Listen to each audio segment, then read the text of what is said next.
on one thing. Only do one thing. That's horse shit.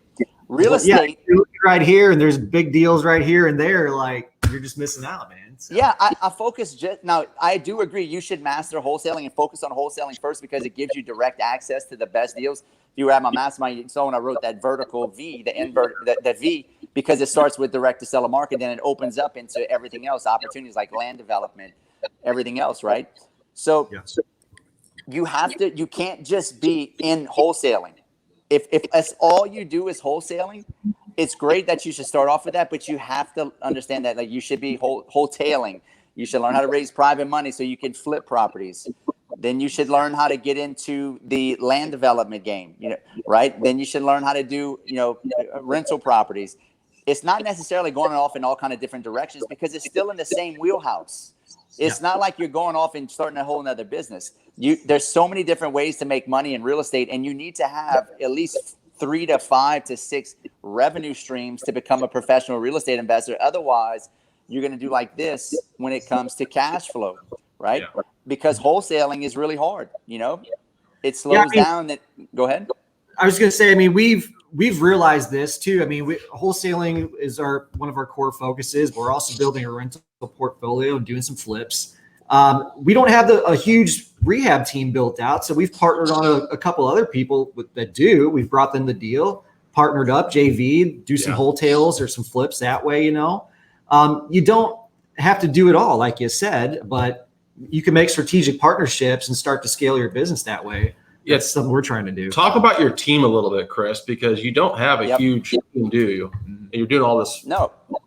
So we're in about 6 markets. We were in 8 markets before COVID, but I backed off the 6, the best markets that we kept, and we got rid of 2.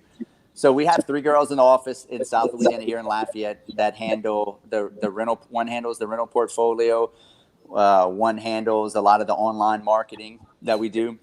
Mm-hmm. Another girl does a lot of letters, and she helps out with the kids. So we kind of I wrap my whole life around real estate, and I've organized my life to scale. So we homeschool all of our kids. All of our kids are at our office along with the 3 girls. Great. I love that.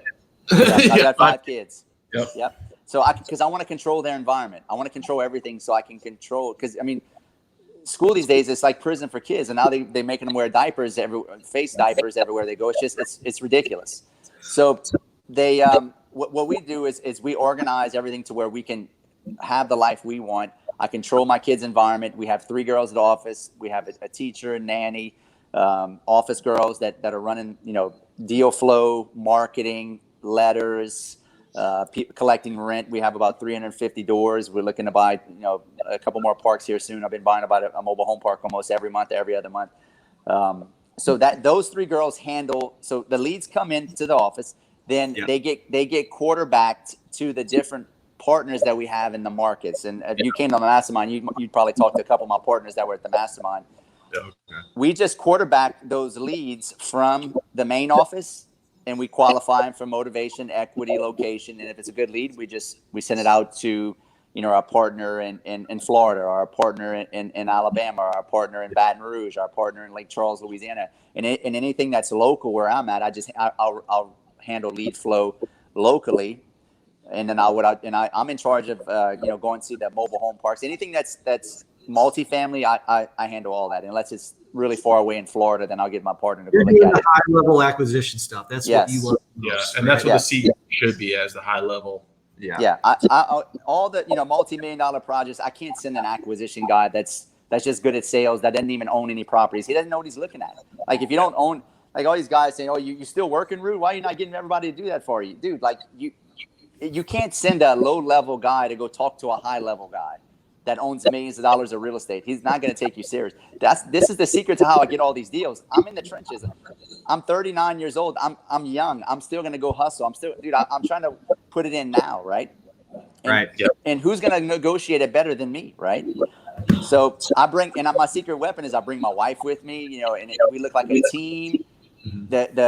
Usually the people we're buying this from are burnout landlords. They're older people. They're the baby boomer generation. Me and my wife, we go meet with them. They end up liking us, and we get these deals, and we get them for a screaming hot deal, right? Yeah. So I'm the tip of the spear when it comes to the multifamily mobile home parks acquisitions, and then the wholesaling and flipping. My wife does a whole lot of the flipping locally. If we flip in properties here in Lafayette, she's an agent. She's an agent, right? Yep. Yep. And she's an agent. Yep. And then I have a guy that works for me on the coaching side that handles lead flow for the coaching students. And then we have a couple short-term vacation rentals on the beach that we use to do masterminds, which you guys just came to. So you see how, and I've got a couple land development, multi-million-dollar land development deals going on right now. You don't have to just flip. You don't have to just wholesale. Like, learn to be a dynamic investor. It's not that complicated. As long as you have a good deal, if you're buying a deal at 50 cents on the dollar, it's kind of hard to lose. You can mess up a lot, right? And a lot of you guys that are getting into wholesale and you're getting like a tract of 20, 30 acres and you don't even know what to do with it. If you partner up with a land development guy, you could probably make $500,000 to $700,000, but you don't even know what you're looking at. And I'm saying this because I did the same thing. I was throwing away tracts of land. I didn't even know what I was looking at. Yeah, that's something we were doing until we came to your mastermind last month. So now we know what to do with those things. Let's talk about affordable housing a little bit, Chris. There's a big push to that right now because of the mortgage forbearance and everything that's coming up in the market. So, like in St. Louis, single families is very affordable. So we're probably gonna stick to that strategy, but it's not the same way in every single market. So can you kind of touch on that and how that's affecting your investment strategy? Yeah, I mean, look, at the end of the day, I'm not that smart. Like what I am is I listen. Like I watch and I listen because I just can't figure out things. I'm not aware enough. I am aware enough to know that I don't know. Right. Sure. So I watch people and what they're doing. I watch the big players. Warren Buffett, right? He's the top of the totem pole. What is he investing in? He's investing in affordable housing. He bought out Clayton Mobile Homes. He bought out that other big mobile home distribution. He's buying up huge mobile home parks across the country. Blackstone, the biggest hedge fund in the world, one of the biggest hedge funds in the world, just announced that they put $500 million into buying mobile home parks here. I think it was about maybe 60 days ago. So, and now, granted, I was doing all this, I've been investing in mobile homes for 3 years now, mobile home parks, because I saw the writing on the wall. I knew that it was hard to make single family homes cash flow. When an AC unit breaks, it's $7,000, or the roof goes, it's $8,000-9,000. Well, I wanted something that I could get into, and I YouTubed mobile home parks. There wasn't a whole lot on there, but I was like, this has got to be very lucrative, because I read an article probably 5 years ago that Warren Buffett was investing in mobile home parks and it always stuck. And when I got that's where it started. That was about 5 years ago. I remember reading an article about him, and I was like, I'd like to buy a mobile home park because we have a bunch here in Louisiana. Well, an opportunity came up from a realtor, a pocket listing, and I bought my first mobile home park for $405,000 and it appraised for $750,000. It was a 24 unit. Wow. So I bought that, rehabbed it. It took me about 8 months to finish rehabbing. And I took the rent from $7,500 to $15,500. And I'm all into the park for about $600,000. So I got $600,000 worth of debt. Well, I say debt. I paid cash for the rehab, so I only owe probably right now only about $375 on it. But I'm getting $15,500. Apartments don't do that. No. Single family homes don't do that. And what I've noticed just by the trial and error is that everything is cheaper to fix, right? And they stay there longer. Okay. And now here's the problem. This is the barrier to entry, but it's a great barrier because once you get into that barrier, then you have a niche, right? It's hard to get a loan, which is what it's great for me because it's hard for people. There's no competition, right? So you love it.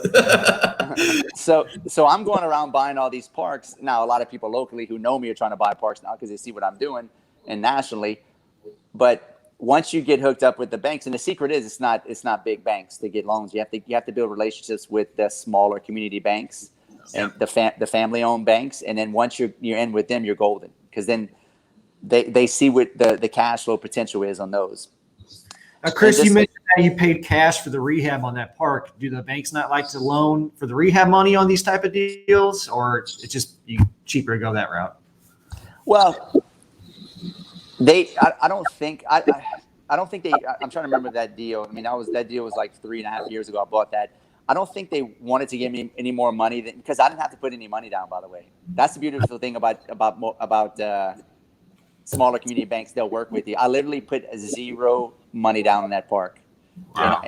So I bought it with no money down. And what I did was I took the rent, the money, the positive cash flow rent that came in, plus whatever profits I made from my wholesaling, my flipping, my coaching company, and we just rolled that into the hard asset.